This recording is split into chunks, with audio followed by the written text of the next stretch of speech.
এবং ক্ষমতা আধিপত্য বিস্তার নিয়ে মানুষের দ্বন্দ্ব সংঘর্ষ, এসবই আল্লাহ রাব্বুল আলামিনের আযাব আর গজব। গণতন্ত্র আল কোরআনের উপরে চরম আঘাত করেছে, ইমানের উপর আঘাত করেছে, ইসলামের উপর আঘাত করেছে। অতএব গণতন্ত্র আমরা মানি না, মানব না। এই দেশে বা পৃথিবীর কোথাও গণতন্ত্র সহ কোন মানব রচিত ব্যবস্থা প্রতিষ্ঠিত থাকবে তা আমরা মানব না।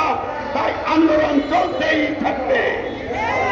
গণতন্ত্রের খতম না হওয়া পর্যন্ত, মানব রচিত ব্যবস্থার মূলোৎপাটন না হওয়া পর্যন্ত আন্দোলন চলবে ইনশাআল্লাহ।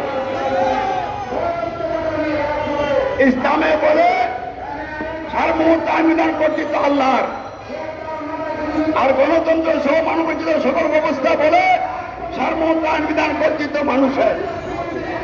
ইসলামের দাসত্ব আনুগত্য আল্লাহ, মানবরচিত ব্যবস্থায় মানুষের দাসত্ব, মানুষের আইনে আনুগত্য। ইসলামে সত্যিক আনুগত্য আল্লাহ রাসূল হযরত মুহাম্মদ ইসলামের, আর মানবরচিত ব্যবস্থায় মানুষের তীরে আইন দিয়েছে রাজা সরকার, অবৈধ সরকার, আযাব গজবের নেতা, জাহান্নামের নেতা। এই নেতাদের আনুগত্য অনুকরণ। বাংলাদেশ স্বাধীন হলো ৫৩ বছর চলে গেল। প্রথম সরকারে বঙ্গবন্ধু শেখ মুজিবুর রহমান ছিলেন। তিনি কি আল কোরআনকে সংবিধানে যে গ্রহণ করে আল কোরআন আইন দিয়ে রাষ্ট্র গঠন করেছিলেন? করেন নাই। তিনি গণতন্ত্রের ভিত্তিতে তার মতো করে সংবিধান তৈরি করেছিলেন। অতএব বঙ্গবন্ধুর সরকার অবৈধ সরকার।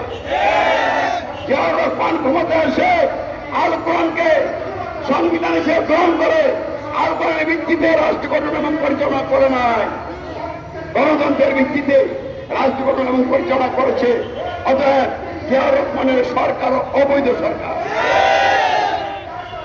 এরশাদের সরকার অবৈধ সরকার, খালেদা জিয়ার সরকার অবৈধ সরকার, শেখ হাসিনার সরকার অবৈধ সরকার। বর্তমানের ডক্টর ইউনূসের অন্তর্বর্তীকালীন সরকার অবৈধ সরকার। সরকার বৈধ হবে সেদিন যেদিন আল কোরআনকে সংবিধান হিসেবে গ্রহণ করে আল কোরআন আইন বিধানের ভিত্তিতে সংবিধান রচনা করা হবে। যেই সংবিধানে কোরআন বিরোধী কোনো আইন থাকবে না, ওই সংবিধান বৈধ সংবিধান। ওই সংবিধান দিয়ে যে সরকার গঠন হবে ওই সরকার হবে বৈধ সরকার। যেহেতু বর্তমানে পৃথিবীর কোন একটি রাষ্ট্রের সরকার আল কোরআনের আইন বিধানের ভিত্তিতে গঠিত নয়, পরিচালিত নয়,